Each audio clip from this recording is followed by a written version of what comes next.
Fantastic. Thank you. Can you hear me well? Um, Hello, everybody. First of all, I would like to thank the organizers of this conference for giving me this great honor to start this fabulous conference. We esteem greatly our Polish colleagues. We follow what you do in Poland and with interest, and we think that there is still a lot of space for fruitful cooperation. And I very much look forward to debates and conversations that we're going to have during this conference. I called my presentation Continuity and Change in Remembering Lithuania's Soviet Past. It's kind of tricky to cover over 3 decades because, as it was mentioned here, the memory is always evolving. It's very dynamic. The past it may not change, but the way we talk and see it is changing all the time. And one cannot see this in a day, in a week, but when you look at the decade, some most important continuities or discontinuities are visible. So you may ask, why is Lithuania's memory of the Soviet past of interest? Why bother with a long speech about historical debates, trials and tribulations that take place in a small, seemingly peripheral country? Well, I would suggest that it is precisely the peripheral, vulnerable status of Lithuania and other smaller countries and nations on the margins of Europe, or very often seen as the margins of Europe, that make it an improbably representative example of current trends across Europe. When established national narratives are being challenged by significant geopolitical shifts, but even more than that, it was mentioned very correctly that we're facing a lot of challenges. And recently we had a conference actually in Vilnius. I see some of colleagues, even friends by now, and we were debating some of these issues kind of directly related to my presentation. For example, how much plurality is one to have in the conditions of war? This was a question posed by Professor Enneken Lanes, who is here with us and who was a keynote speaker in our conference. And we were kind of thinking with this about this question, and I would think we found the kind of uniform answer. In any case, in order to kind of plow kind of through these 3 decades and what was changing or remaining the same, I thought that I will divide this period into 3 stages just to make it easier. And I grouped them as follows: the period of national consolidation from 1987 to roughly 1995, and then the period of European integration to 2008. Note that it is not 2004 when Lithuania and other members, other Baltic states joined the EU, but 2008, I will explain why later on. And then the period of securitization, and that's from roughly 2008 to the present. And I will describe these different stages kind of one by one. So without further ado, I will go to national consolidation. So as you notice, 1987, the period of what we call in Lithuanian Sąjūdis, some call it period of perestroika, was truly an important, extremely important period. This vector became dominant after 1987, vector of memory, during the Sąjūdis independence movement, when a powerful narrative emerged centered on collective national suffering under Soviet rule. And in this context, the deportations of the memoirs of deportees and anti-Soviet partisan resistance members became really the defining traumas. And in the slide, you see this very important memoir that was, the fragments of this memoir was published even in the Soviet press.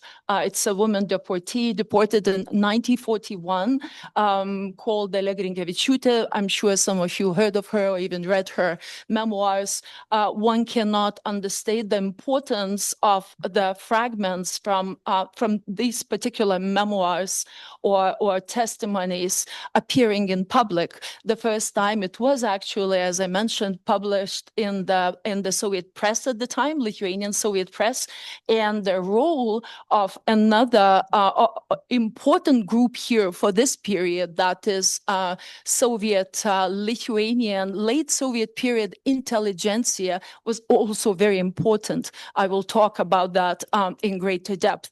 I just want to emphasize, so this really helped to mobilize repressed memories of Soviet repressions, of deportations from 1941, but also the massive deportations that took place after World War II, Vesna and Priboj, and other smaller deportations, also as a way to break the backbone of anti-Soviet resistance, especially in the rural areas in Lithuania.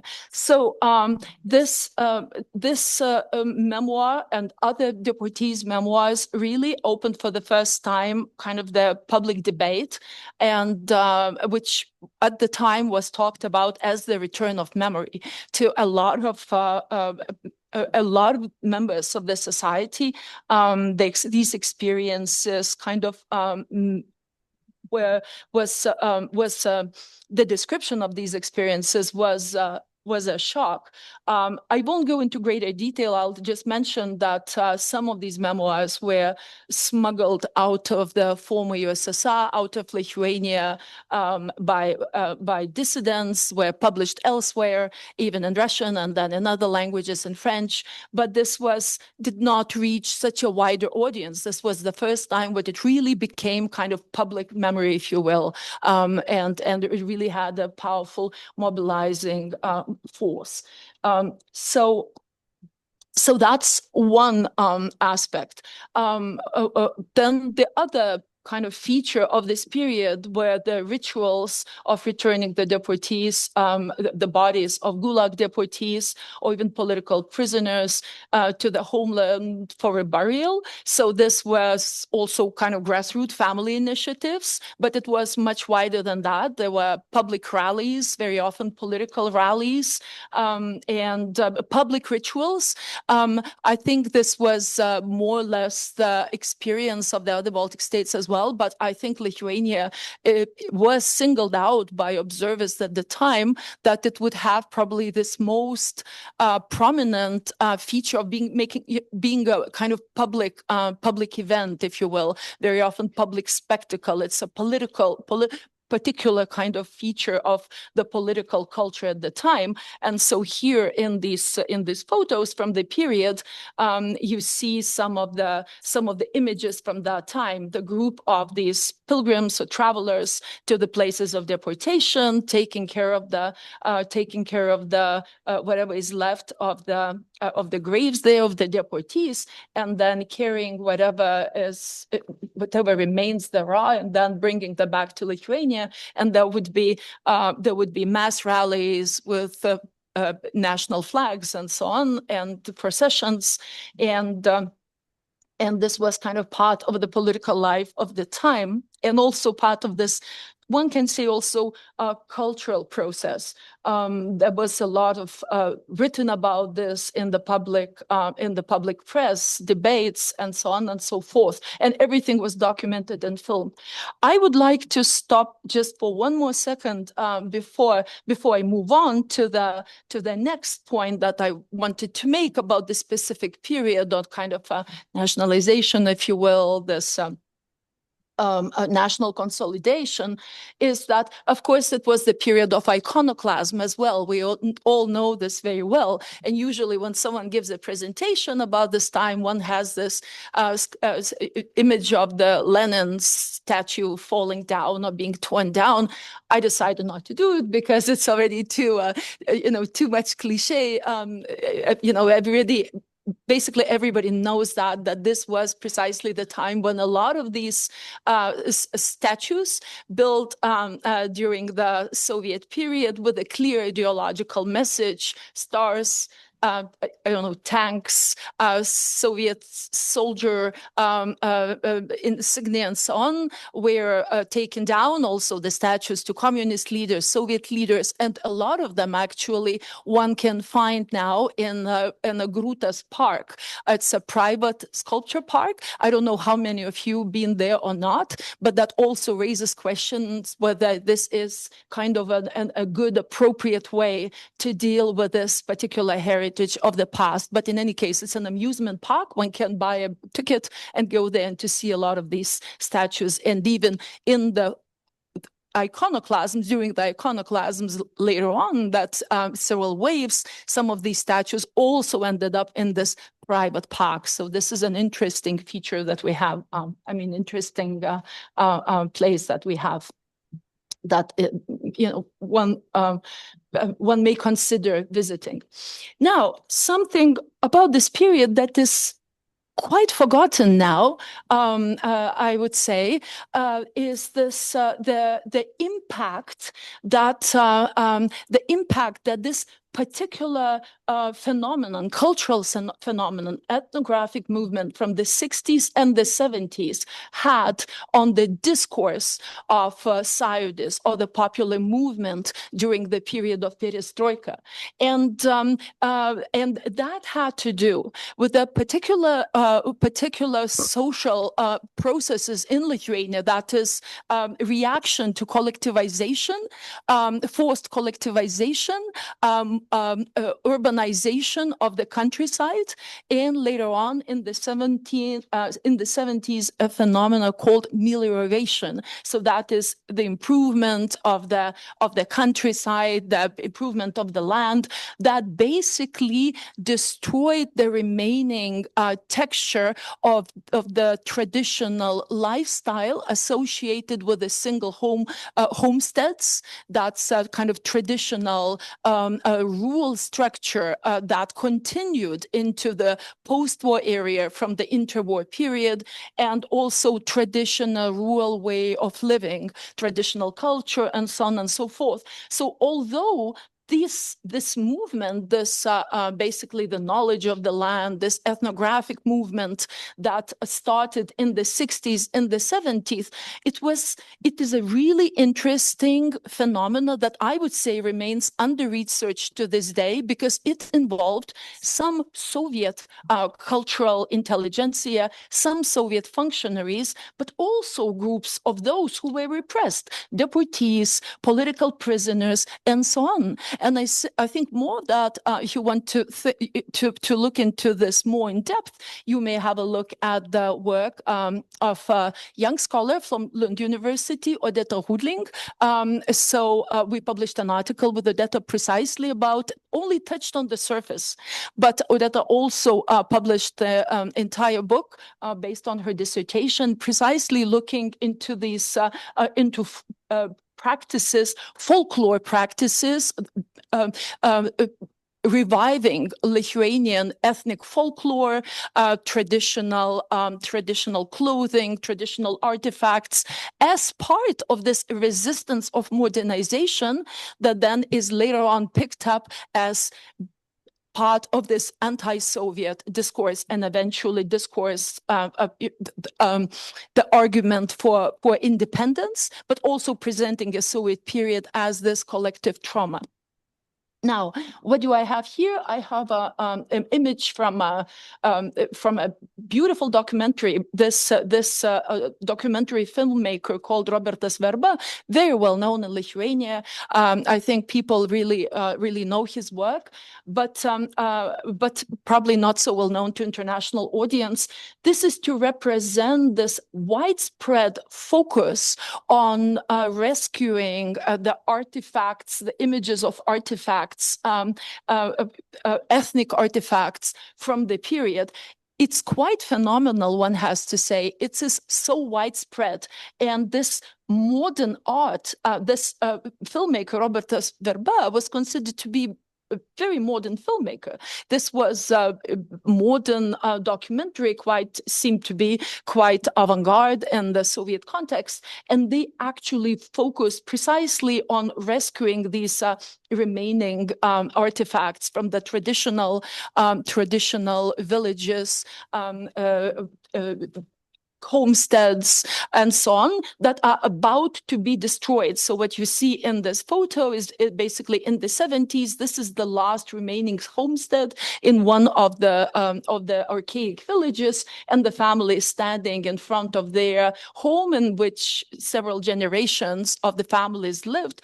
And this home is about to be destroyed, and actually that's exactly what happens. Then this house is destroyed, and the family is moving to a Soviet-styled kind of urban residence, which is removed from nature, from this traditional rural lifestyle, and so on. So why is this important? When I talk about the period of popular movement and from 1987 to 1995, why do I focus on these aspects? Because they interestingly blend in the discourse, public discourse, very prominent during this period, and the people actually who popularize this discourse in the rallies, in the political gatherings, and so on, are actually the members of the intelligentsia from the late Soviet period, like the gentleman standing here at the center, surrounded by the crowd.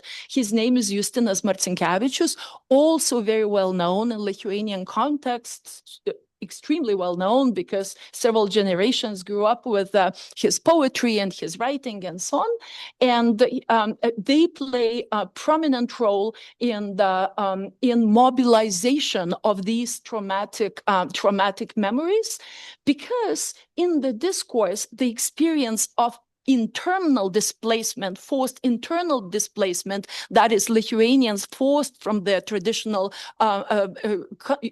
habitat, if you will, by forced brutal collectivization, accompanied by violence, accompanied by anti-Soviet resistance. So this internal displacement, that is massive displacement to the urban centers, which are seen as the centers of Sovietization. For example, Vilnius, the capital with the Soviet institutions and so on.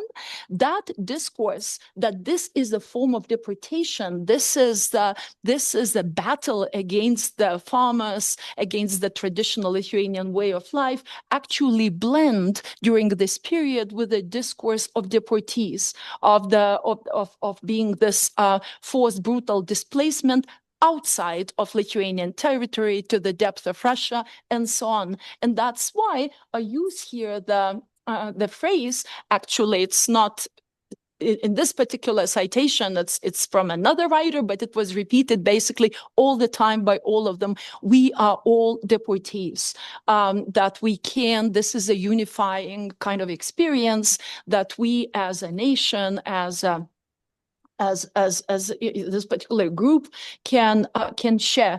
And actually in the background behind Justinas Marcinkevičius, you can see a gentleman. He has his hands crossed. He's a big, massive figure there in the background. So that is Algirdas Brazauskas, who is the first secretary of the Lithuanian Communist Party and actually the first president of Lithuania. So also a very prominent figure during this time. So let us just stop there with a few remarks that this massive effort to collect experiences, memories, questionnaires, and so on that takes place all over the country actually lays the foundation for a very important institution now, Genocide Resistance Research Center, right? This is really the initiative from which the backbone of this institution has been kind of formed, right? And in Lithuania, this particular institution does not play as the role that is as powerful as Institut Pamięci Narodowej, I believe, but it's a pretty important institution, and sometimes people do not know that actually it was formed precisely, with this through these very widespread efforts to gather this kind of almost public history efforts, really, to recover the repressed experience of the population that was not possible to share for for a long time. Now, during the Soviet period, I meant, of course. Now, the second stage, which is still part, is a very important aspect of this kind of coming to terms with Soviet repressions and the Soviet past, this period of what we call the European integration, because before Lithuania is kind of joins the EU, there is an question: what does this focus on the national suffering and the Lithuanian deportations and repressions, whose voices are silenced? What is silenced in this particular discourse? And as we know, there are multiple experiences that one kind of can remembering one experience could sideline or silence other kinds of experiences. So in any case, so I describe this period as having this particular feature of politics of atonement, and this regarding the Holocaust and the experience of World War II, and also with questions raised: how do these experiences, the experience of Soviet repressions, the experience of Soviet occupation, overlap or confront or interact with the experience of World War II and the legacy, the experience of the memory of genocide of the Jewish population. Lithuania lost the largest percentage of Jewish populations during World War II, and also other groups suffered as well, as we all well know, and Sinti and Roma and other groups, and political opponents were also executed, and so on and so forth. How do we think about this, and how do we integrate these experiences? So here I just thought I will just show that something that was featured at the time very widely, that is neglected cemeteries, neglected Jewish cemeteries. Here you actually see a photo taken by me of the old Jewish cemetery in Merkine, in the town of Merkine. And this is not the place of mass extermination, but just kind of one of the oldest Jewish cemeteries. And you see, it's quite neglected. And so this was something that raises questions. Okay, what happens to this memory? And so if you remember this periodization, right, from 1987 to 1995, I chose 1995 because this is actually the time when not only the first conferences on the Holocaust and actually Lithuanian collaboration takes place, but also the first kind of frictions with our discourse and talking about our kind of our role as victims, our collective position as victims, and also that is the time when the president Algirdas Brazauskas at the time.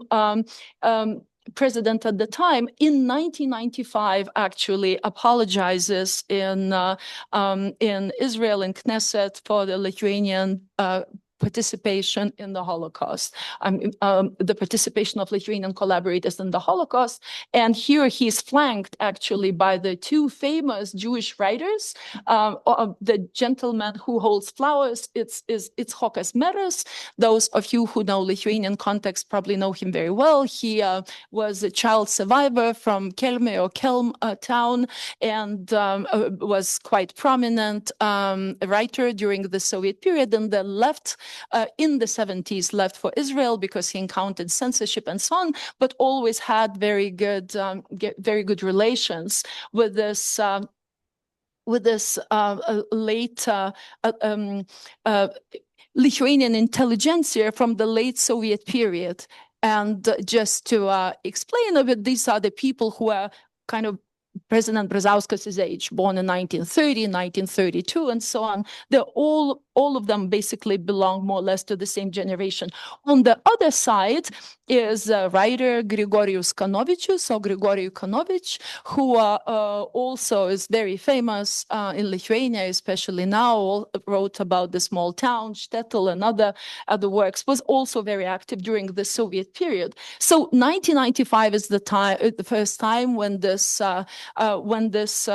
first kind of apology, public apology, the statement of autonomy takes place, and there is a clear, open recognition that we need to balance our kind of dealing with the legacy of the Soviet past and with the Soviet repressions, deportations, the crash of anti-Soviet resistance, also with taking into consideration what happened during World War II and what happened in 1941, that there cannot be complete separation. There has to be continuity. And for us to understand this, we need to look into this interconnection, continuities, and so on.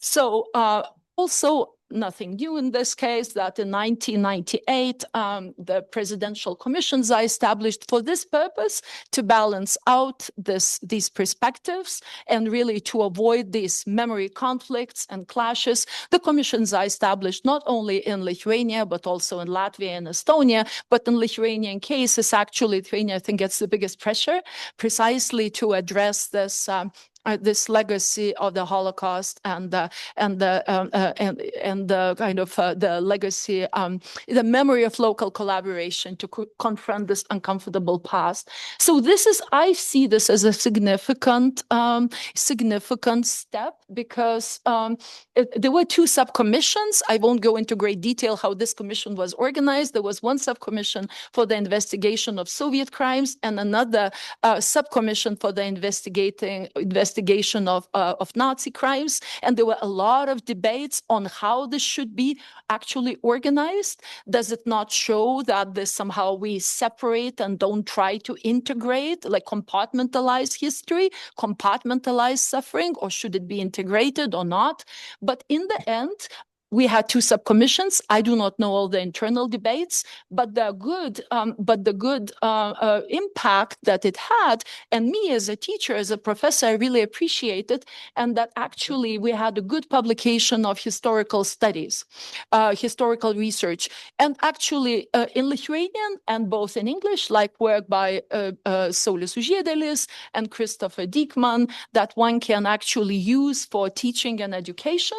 And also, there was some, not so extensive, but really integration with international scholarship to really see and try to balance these perspectives and open the dialogue and so on. So also, I think Lithuania also quite distinct in this, that there was this effort to establish what's called tolerance centers at school to basically expose children to Holocaust education.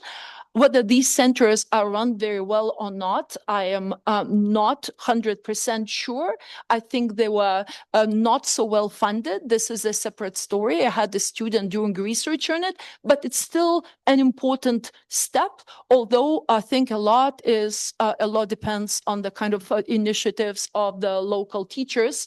And what good also is done in this context, they are exploring local history. In some cases, for example, in small town of Darbėnai, they're looking at the traces of the Soviet repressions, Soviet occupation, and then the traces, the history of World War II in these particular locales. And this is extremely important in order to deconstruct this overarching propagandistic narratives from the Soviet period that were kind of still quite lively in people's memories and so on. So then basically this universal Soviet resistance of the populations and so on and so forth. So these local narratives are important. Now, so this is what else is quite important for the continuity and change of this Soviet past.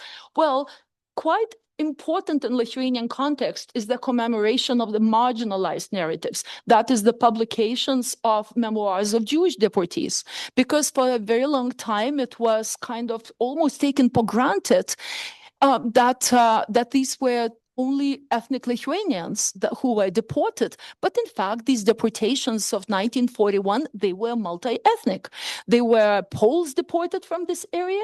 They were Jews deported from this area in the same proportion, the same percentage as a minority as the titular nation, right? And there were Lithuanians deported. So this also tells the story of survival together. This gives the positive message. This is quite remarkable to read these memoirs or accounts, and now in some documentaries, to see how these people actually had very strong regional identities in the ethnicities in this context, whether it was Jewish, whether it was Polish, or whether it was Lithuanians, were important to an extent, but not the most important, right? It was the level of cooperation for survival in this particular group, these deportees of 1941, is quite remarkable. I myself did research specifically on this topic, and I found a lot of inspiring personal narratives, precisely inspiring for kind of inter-ethnic cooperation. So I think this is the pool that definitely can be explored by, as high school materials in the museums and so on and so forth, just to kind of actually to foster this positive message, although from this horrible chapter of history. So yeah, that's just somehow some photos very quickly to go through this. This is from my own personal collection. I won't name the names of these people, but this is truly for example, the gentleman and the young lady on the right-hand side. This is the young Jewish lady from Lesdie and her long-term husband. They basically met on the train, and there was, when they formed a relationship, and they both survived, both returned to Lithuania, and actually both passed away. She lived almost to 100 years, passed recently in Lithuania. Also, this is a mixture of Lithuanian deportees and Jewish deportees here, like working with logs. And this is two sisters who are standing next to also from the town of Lesdie, small town, who are standing next to these trees. Actually, and the clothing is made by their fellow friend's mother, who was a seamstress. So you have a lot of this kind of sharing of, just communal relations in this particular duress, in this particular context of brutal deportation. Now, from 2008, a lot has changed from the first Russian aggression in Georgia, and then afterwards, 2014, especially in aggression in Crimea, and then, of course, a full-scale invasion in 2022. So the main feature is, I would say, this truly understanding that there is a pressure on these particular states to through the hybrid attacks. Now, all of us know that history and the past becomes an object of rewriting, mobilization, manipulation, and so on. And so that it's in its own turn forces what scholars call the securitization of memory, right? An attempt to consolidate around certain narratives as a community and use it to defend oneself, right? Defending memory, as Maria Molksova published Estonian scholar works in Copenhagen, published much on that. So in any case, in Lithuanian context, there is a clear attempt to foster, it was always fostered basically to mobilize legacy of anti-Soviet partisan resistance, armed partisan resistance. This is especially prominent around after 2014, but in 2018, for example, through commemoration of the last partisan leader, Adolfas Ramanauskas Vanagas, there was an attempt to the year was called after in his honor. The parliament declared that this is basically the year of it was.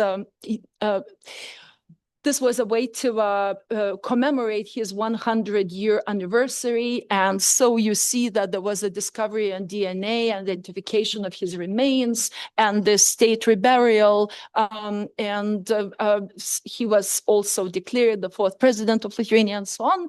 So this is just to mark how prominent this memory becomes. Now, when we think back about the period from 1987 to 1995, the anti-Soviet partisan memory was always there. There were groups and there were activists who were fostering that. But if we look at the kind of larger picture, we see that the monuments that were built very often were built by the local initiatives, local groups, family members.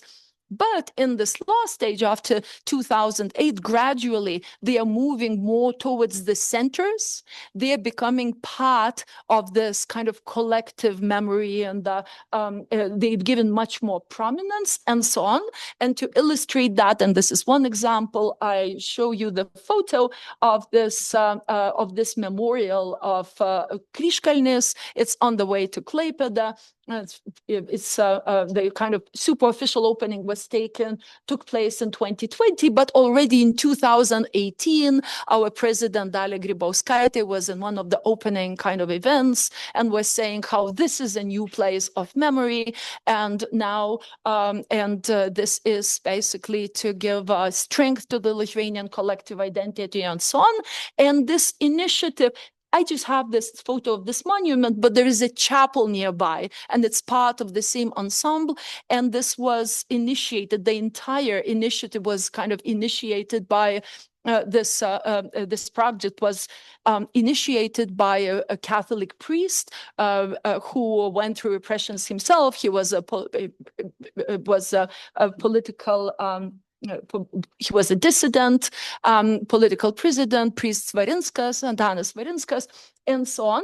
And so his initiative, and just for comparison, talking about continuities and change, this was in the Soviet times, in 1970, it was a monument to a so-called Mother of Kryžkalnis. It was basically a Soviet war memorial, right? And built in 1972 by the Lithuanian architects, and then torn down in 1990 as part of what I call this first iconoclasm. It was partially damaged, but not destroyed, then kind of nicely dismantled. And now those who want to see this monument, it was a standard, as you know, the mother,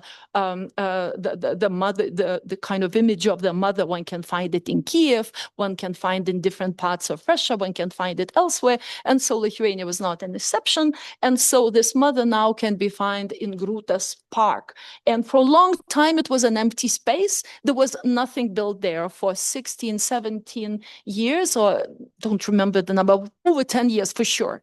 And so now there is this monument built to the memory of anti-Soviet armed resistance. And as I said, chapel. It also has a very clear religious kind of character to it because of the chapel next to it.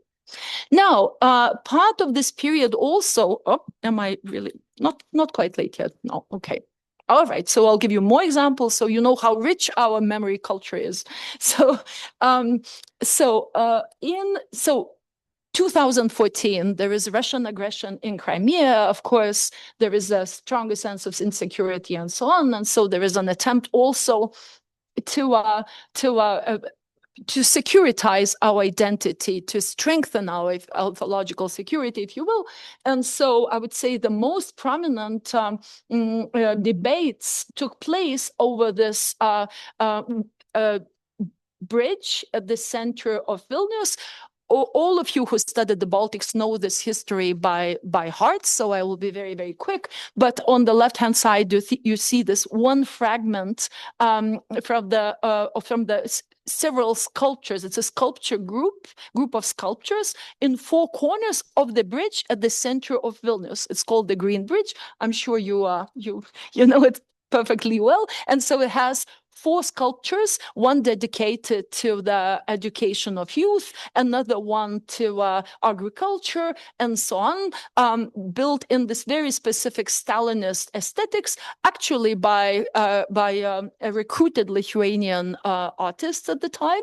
And this one, the one that is featuring here, basically was the guardians of peace. And you see the soldiers, basically Soviet soldiers. So there was a big debate what to do with it, and eventually the municipality removed those sculptures, supposedly for repairing them. And so now they are not there anymore. But that's very clearly kind of a new wave, if you will, of iconoclasm for sure, and also debates related to how to deal with the Soviet legacy. Because, and in the discourse, it was one of the arguments was that it is very much offensive to the victims of the Soviet regime and to their descendants and so on. Now, this particular move to remove these sculptures also provoked, you could say, a response regarding some of the collaborators of the Nazi period. And so on the right-hand side, you see a guy with a big hammer, and this is a minor politician. I think his name is Stanislavas Tomas. He was hoping to run for the European Parliament, and he publicly smashed the plank to the guy called Jonas Noreika, or General Storm in Lithuanian, Generolas Vietera, who was an anti-Soviet resistance member, was an anti-Soviet partisan, but at the same time, he was involved as a collaborator during the Nazi period. He was in the administration of Šiauliai ghetto and signed some documents that clearly to some groups showed that the guy was actually a collaborator. Others were saying, well, he was he may have put the signature, but he had no choice. And essentially, he's still basically a resistance member. So it provoked a lively debate. And so this gentleman took a hammer, filmed himself, and smashed the plank. And then there were many further debates about that. And I think now the plank is gone. If I'm not mistaken, it's gone. I think now finally the plank is gone. But one needs to see how this actually brings the two periods into debate, into polemics. And so this in Lithuania is actually pretty much all the time during this particular period. Okay. Now, what's new now? What is happening now in terms of the coming to terms with the Soviet period and the Soviet repressions and so on? So I would say that the new wave is back, actually the debates over the collaboration of the local intellectuals who were also functionaries in the Soviet system. And here is just one case. There are several such cases. Is a writer called Petras Cvirka, a very famous writer. You see his birth and death date. He didn't live long after World War II, but he was the head of the Soviet Lithuanian Writers Union. He started as a writer during the interwar Lithuania. He was a popular writer, quite talented, and then also was part of the delegation that went to Moscow to basically request that Lithuania joins the USSR, and thus by many he is seen as a clearly active collaborator and the Soviet functionary, not only the writer, but first of all, the Soviet functionary. So also, without any long story, I'm almost coming to an end, there was sculpture at one of the central places in Vilnius. You see in the middle this particular sculpture. And so after the conclusion by the Genocide and Resistance Research Center that he indeed was involved as a functionary in the repressive acts and so on, that the sculpture has to be removed. So the municipality had to remove the sculpture. But then also an interesting case was that we had this public artistic intervention overnight. Two women artists basically covered this entire sculpture in a green moss, and with the main point, with the argument that let us not I'm just trying now to translate from Lithuanian. Let us not forget somehow. Basically, they were arguing that it is also important to remember to forget some things and to leave uncomfortable parts of the past out there, transformed for debate, for remembering history, and so on and so forth. I'm sorry, I do not remember that specific motto. It's difficult to translate. Even when you translate into English, doesn't really make much sense because it's almost a paradoxical phrase. But what they argue is, let us cover some of these sculptures with a moss that leaves them in the past. So the shade is there, the traces are there, but we don't constantly open the wounds of the Soviet period and of Soviet repressions and all, and kind of eternally remember in this paradigm of talking about about the past, about the Soviet past as a wound. Let's reinterpret it. Let's use it for education. Let's find this kind of creative approach to this period rather than erasing these uncomfortable traces altogether. Now, and this is the last example that I have, and I go to conclusions, is the debates among also in the public about another kind of cultural figure, famous writer, also coming from the Soviet period, a female poetess and a writer called Salome Nėris.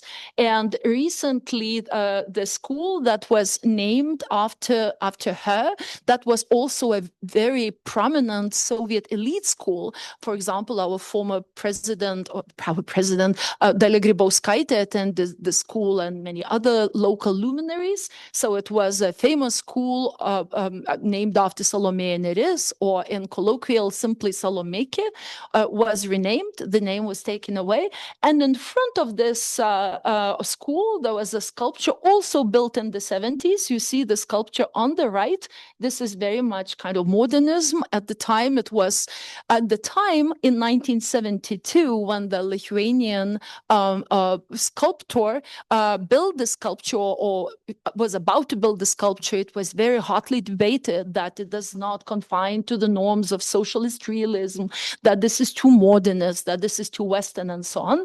But nevertheless, it was built. Now it is to be removed in the fall. It was not removed yet. And this photo is, you see this particular historical figure, this writer, in a group of other left-leaning intellectuals who were active during the Soviet period.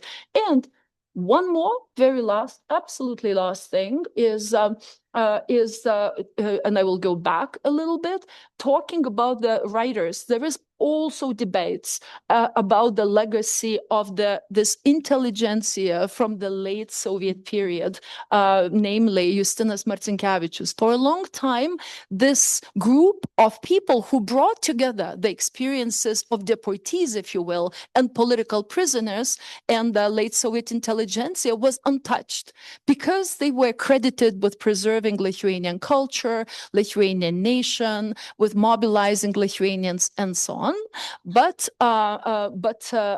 now, especially last year and so on, their legacy and is being questioned, and by some groups they're termed as collaborators. And for example, there was an initiative by the Writers Union to build a monument to this guy, and this kind of initiative was suspended. There were big debates, and they said no, it's not a good time, and it has to be suspended. From what I know, from what I heard, there are no similar debates in Estonia, if I'm correct, but I'm not sure about Latvia. So colleagues from Latvia can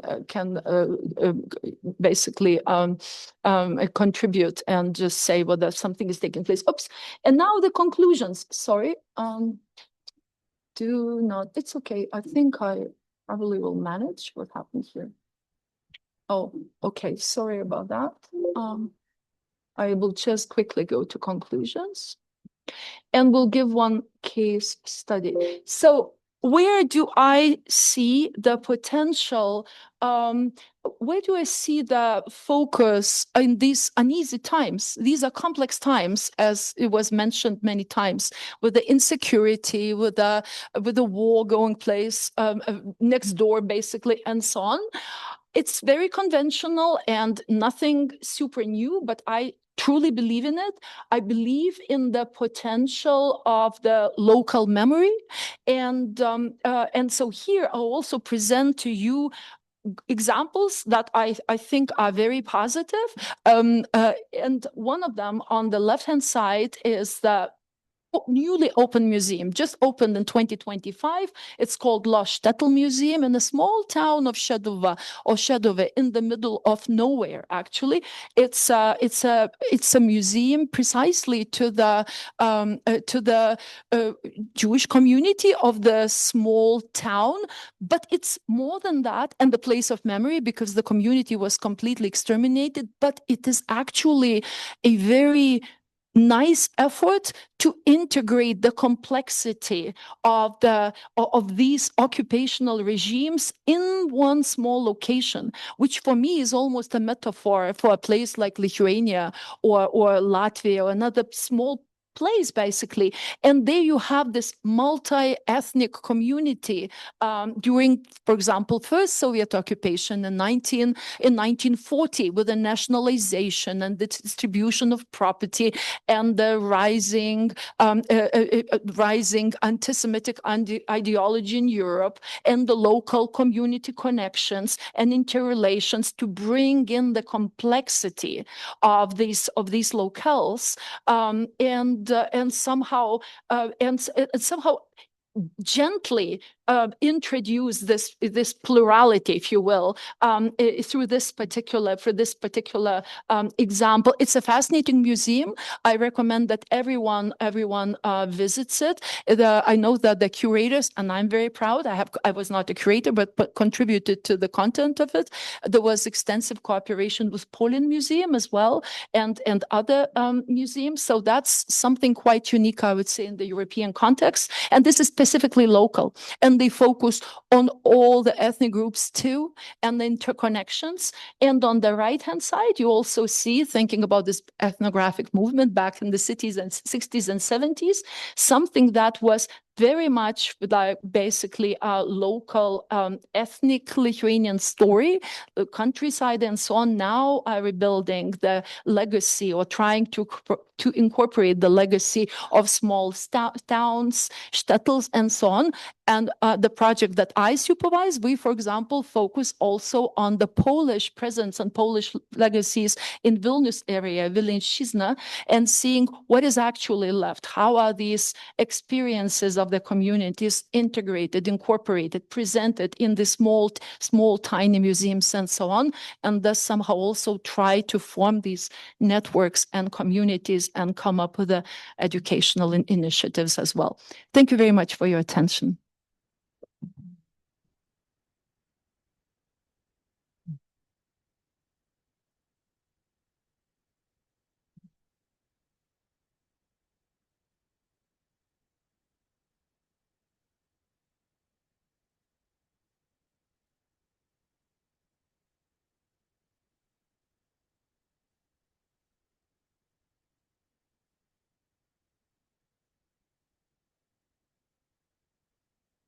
It does. Thank you. Perfect.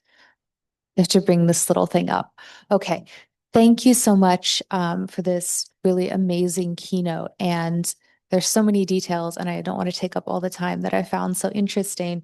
But really, thank you for setting out this periodization and picking up these different topics, some of which are quite familiar. But for example, this thing about the ethnographic research and how this ties into We Are All Deportees, it would be interesting. And I guess we can all reflect on how specific that is to Lithuania and how much like things like that or similar kind of unexpected connections really show up later in memory discourses. And we can, of course, since we are hoping to have these comparative conversations and ideas and dialogues, it'll be interesting to hear how people think this compares and contrasts with other situations. And thank you as well for really focusing on local memory.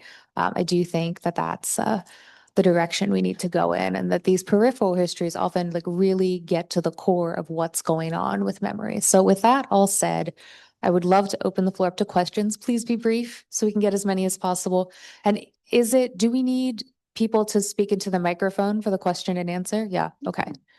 Perfect. In that case, we can collect 3 and then 4 and then do another round. So 1, 2, 3, 4. And then if you could please say your name, 5, when you ask your question. So if we can go with Maria. Oh, sorry. And then who was the first? So Maria, Sean, I forgot your Casper. Yes. And Barbara and Bona. Okay.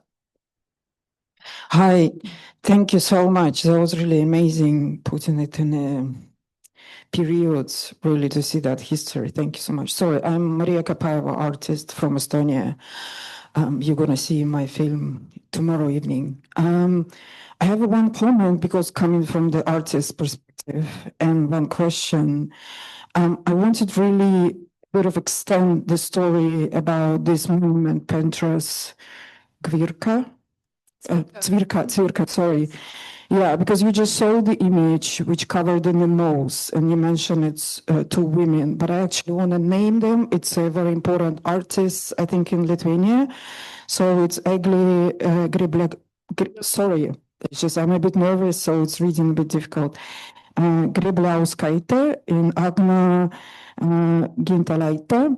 So, and I want to just give a bit context because it might be very interesting how it works. So they cover it in the nose before removal of the monument, but the city administration moved it and justified and removed it.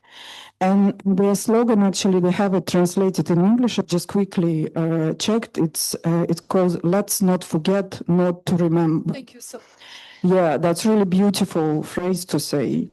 So for me, it's very interesting how even that this artistic intervention became unlawful from the Vilnius city perspective about this controversial monument, which was already discussed, as you mentioned. But my question is about something else. I was really like daring to understand a bit more case with Vanagaite and her book Our People, because it's very interesting. You talk about how the public apology already happened and how it's already, the context was there, kind of acknowledging the collaboration of Lithuanians and participation kind of in a Holocaust. But then in 2017, when she published the book, why 16, why it was destroyed, totally removed from the sales, and also is there this discussion about this leader, partisan leader, who she basically in the book also kind of putting into question, and that's, I guess, the main issue. What was with her book, as I understand correctly? I'm really interested to hear your perspective on that specific case of this book. Thank you. Is it okay? Just answer one by one if possible. Because, sorry, guys, I have a bit of a migraine. Oh, okay, sure. The 5 or 6 seconds. So I will answer this one. So indeed, Ruta Vanagaitė's book was published in 2016 in Lithuania, and it provoked an enormous debate. So when I say that this infrastructure was put in place by scholars, well, you can't say infrastructure. There was quite a bit of research on this particular period of Lithuanian history. That is not to say at all that all was research, but there was good research done for sure. But this research was not widely publicized. In other words, the public debate that, for example, took place after Jan Gross published his work that took place in Poland, nothing like that took place before 2016, I would say. So, it's a good question. For what reason? I think maybe part of it was maybe sluggishness of state institutions. Scholars' work frequently is removed quite a bit from public debates and a conversation with journalists. This was also not the time when people were doing podcasts or something like that for a number of reasons. For maybe it was uncomfortable for important politicians to turn to this issue. I do not know specifically the reasons, but when this book came out, the debate was truly all over the place. On the radio, on TV, and so on and so forth.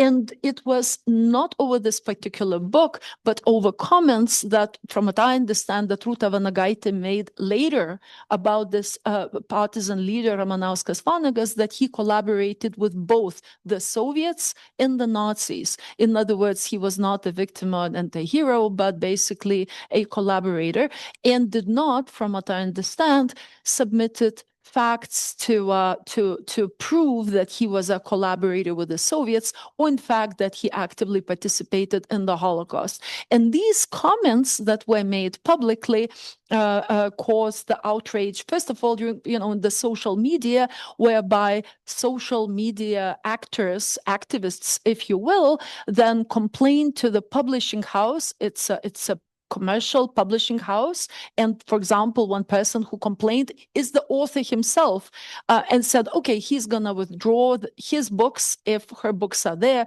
because of these inappropriate comments. And this private publishing house made a strange, inappropriate decision to remove all of her books. So that's was this strange, weird to my understanding scandal. That's how it basically exploded. So on. The book was published in English as well with a co-author from Imzurov, and so but then afterwards, it is true that Rūta Vanagaitė pretty much withdrew from the public life, and I do not know the nuances that kind of followed after. So sorry. Great, thank you, Sean. Please. There's this little green thing at the bottom. Yeah, you got it. Sean Guillory, Eurasian Not Podcast, University of Pittsburgh. I'm curious about the periodization and the grand narrative that each periodization is saying about memory. So the first one to me speaks to, look at what was destroyed, look at what we preserved, look at what we're recovering. The last one is look at how we resisted. But the middle one, I'm left wondering, what is the grand narrative? To me, it says, the two totalitarianisms, we're Westernization, we're moving into the EU. But can you comment on what the European integration period, when they tries to integrate both Holocaust and Soviet repression, how does that speak to the larger political process of EU integration? Right. Okay. So first of all, you probably know that part of the European integration was also the recognition of the Holocaust, right? Stockholm Declaration and so on. And this was kind of seen. I'm not a politician. I've never been a politician, but I think in political discourse was kind of seen as one of the prerequisites, right, for the European identity. But what happens at the time, and this is also a grassroots kind of process, you have those descendants, travelers to Lithuania, descendants of the Jewish or Jewish families who have heritage there, and encounters with this uncomfortable past also come from below. They don't only come like top down.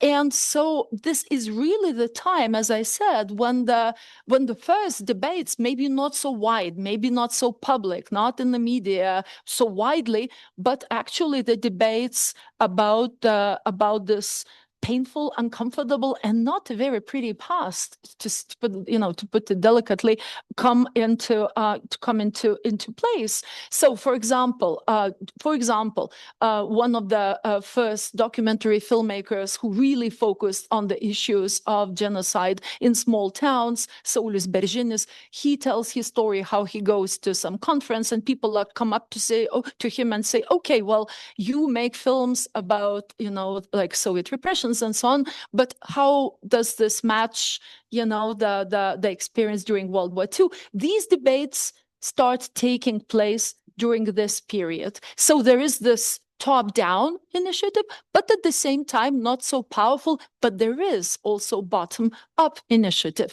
And this is, you wish it or not, opens this kind of plurality of perspectives. To put a last point was, for example, this move by Algirdas Brazauskas. To this day, I think it's quite debated. Was it calculated? Was it sincere? And he not only apologized, but he comes up and just kisses, hugs the person there in Knesset, someone who comes up to him and so on. So this is precisely during this period that takes place. This is part of the democratization, whether you will it or not. Perfect. I think Casper in the middle with his hand up. Thank you. Hello, my name is Kamil Wielecki, University of Warsaw. Thank you very much for your fascinating talk. My question would be about the juncture of class and memory, because your talk reminded me of this wonderful work of by Neringa Klumbite on meat processing industry in Lithuania, the so-called Soviet sausages. And her point was that there was this class differentiation towards the so-called Soviet sausages, right? Whereas political elites and prominent intelligentsia members, Vytautas Landsbergis in charge, fiercely condemned the Soviet sausages as anti-Lithuanian. The so-called masses of people, working class, eagerly bought the sausages and consume them.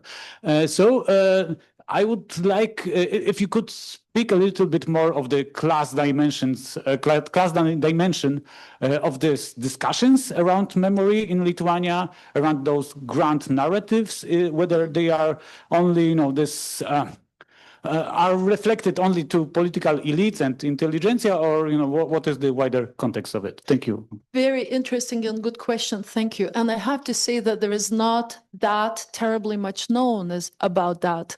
But from my own research, which it does focus on local memory, and this is a different project, but I just listened to a lot of the audiovisual interviews about Lithuanians talking, Lithuanians testifying, remembering the violence of World War II, and concretely the destruction of the Jewish communities in their locales. I noticed that there were people in different locations that were extremely discontent with the policies, with the top-down policies of, for example, heroization of some of the actors, not all of them, but some of the anti-Soviet partisans and so on. And one could see that there were, for example, in the town of Pilviškės and so on, there were grassroots activists that were kind of fighting for different interpretation of history and so on. But unfortunately, I just have these random examples. Very often when we study these processes, unfortunately, we actually focus on these kind of large political narratives. But definitely there were some frictions and some local initiatives. I think even now I have a postdoc who is working on collaboration and collaborationism, discourse of collaborationism in Lithuanian context. And for example, now when some of these Soviet writers are to be, their names need to be, but they are Lithuanians, they're ethnic Lithuanians, right? Their names need to be removed. Some municipalities step forward and argue or try to preserve them and so on. But one would need consistent study to answer with the full competence. So sorry, only that much can't give a better answer. Thank you. Can you bring the microphone to Barbara or To Barbara. Barbara in the front, and then she's in the second row, and then to Ivona after that. And I'm so sorry to have gotten your name wrong. Sorry. Thank you very much, Violeta, for wonderful panorama of politics of memory in Lithuania. I have a question because politics of memory is a kind of a symbolic politics, and it is also seen as a part of transitional justice processes.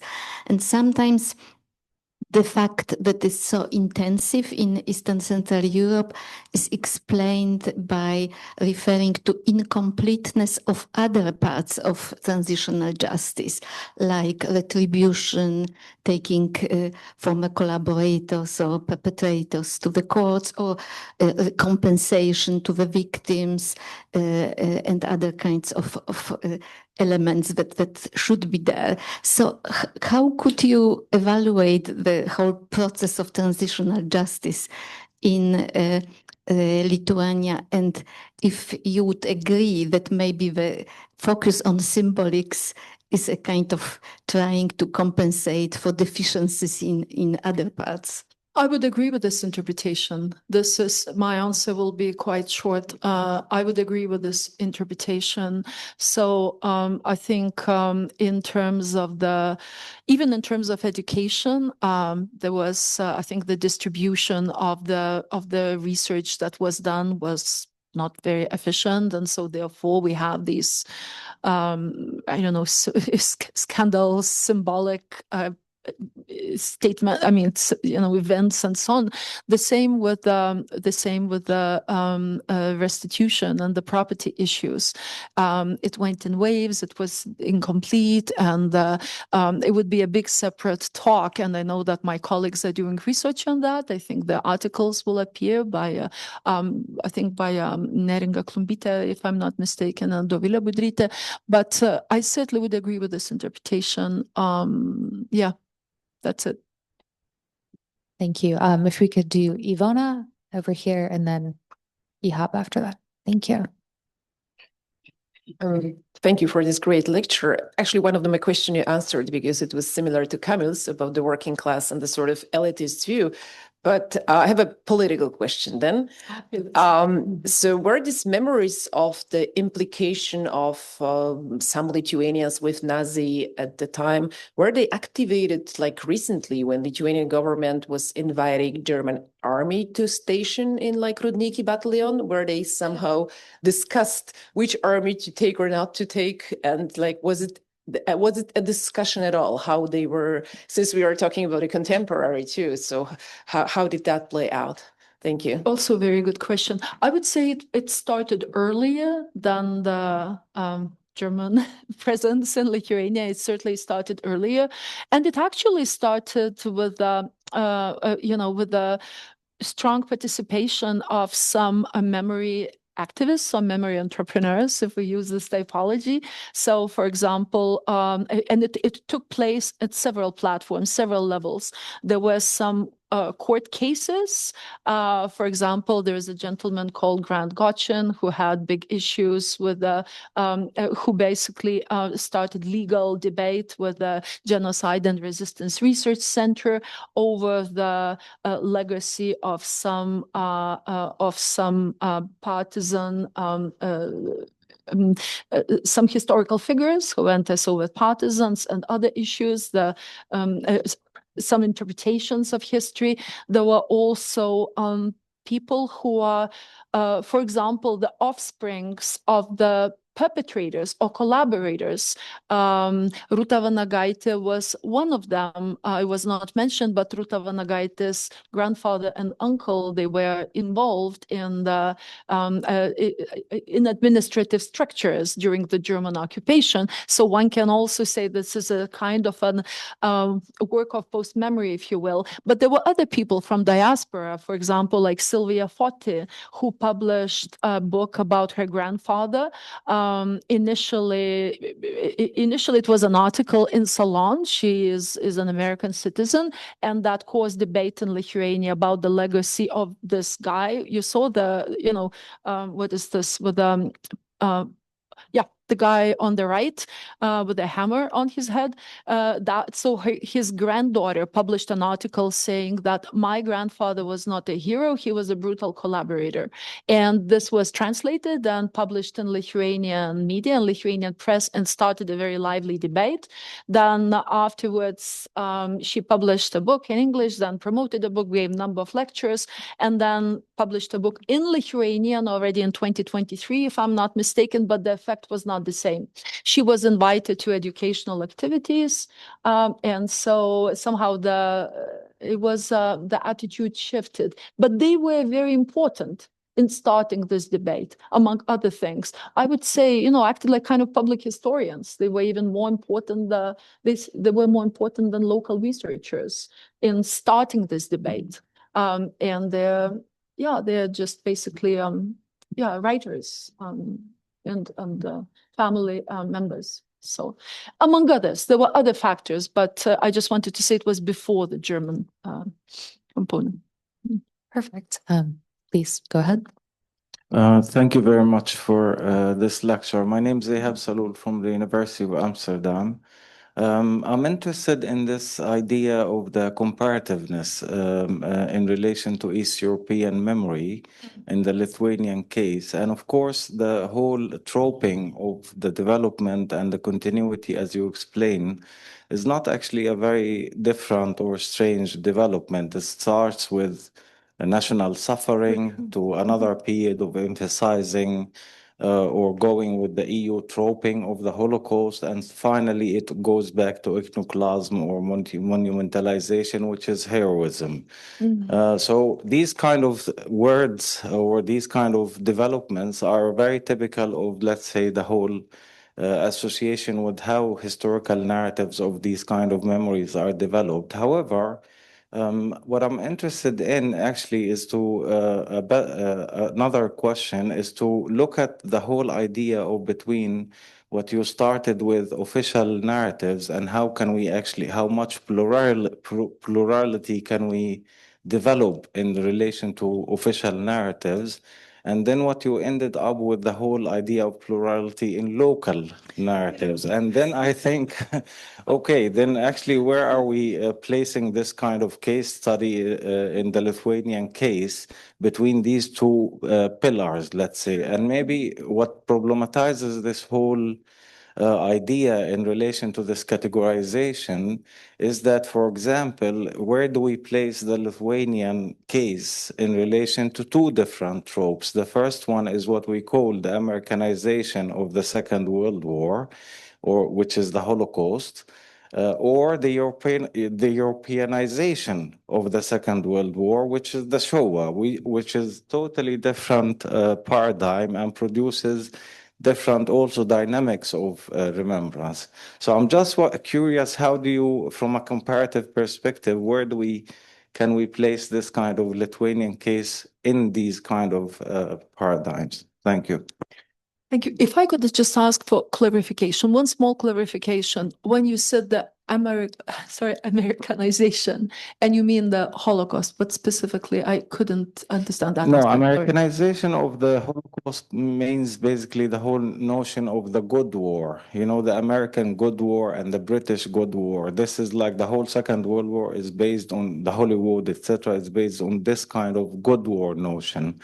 While actually, like this is our good war, yeah, the Americans and the British, while actually the Europeanization of the Holocaust brings a completely different association, because we are not talking about the Holocaust. The Holocaust is an American term. We're talking about the Showa then, you see. So yes, that's what I meant. Yeah. So I do not know whether I will perfectly answer your question, but I really understand what you are saying, how I start with these official narratives and end with the local.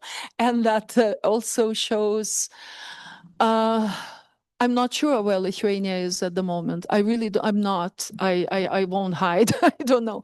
But one thing, coming back to the local, I think it is very important to realize that I think it is distancing itself from what you call Americanization, you know, this big Holocaust narrative coming from somewhere with discovering like basic information about our territory and ourselves. This is really the process of basic discovery, because one of the features that I mean have not highlighted was this radical displacement, at least in the Lithuanian case. And I think in this case, Lithuania is, I wouldn't say it quite unique, but is like really radical transformation. When I talked about internal displacement, urbanization, and only during the 70s, Lithuania, more than 50% of Lithuanians basically moved to urbanized areas and the cities. And so what that means, and also there is a lot of enormous out-migration, then perishing in the partisan war and so on. I think maybe Belarus is comparable and some other cases that you make in terms of this kind of radical displacements and the legacy that comes to that, where you have absolutely like absence of knowledge of what happened in particular locations. And they don't only mean like genocide or the Soviet repressions, but in general, the composition of the people, the buildings or whatever is left, it's just truly left this big vacuum. And so this is in the process of discovery. There are challenges in this process of discovery. And where we are now with it, I don't know, maybe you can see better from a side. I'm like so kind of sitting in it. I don't know. Margaret, what would you say? What do I think? Well, I think you're right that in a lot of places, I wouldn't say I'm an expert on Lithuania specifically, but dealing with so many like sites and legacies of mass violence in many countries, I think there is an emphasis now on maybe going back and doing the research to see what really happened in that area. It was especially in situations where the information wasn't available for a long time. And of course, this can be like instrumentalized or mobilized for any political or ideological purpose. But I do think you're right that trying to figure out like what the specifics are of like our situation, whether that's a town or a small community, and then kind of going up. I do think that's a trend that we're seeing, and we will see, I think, as well in the conference papers. So, but I do think we should close here unless you want to finish up. Come off it. Because we have another panel in 30 minutes. Thank you all so much. Thank you so much, Violeta, and for all of your comments. If you have questions, come talk to me.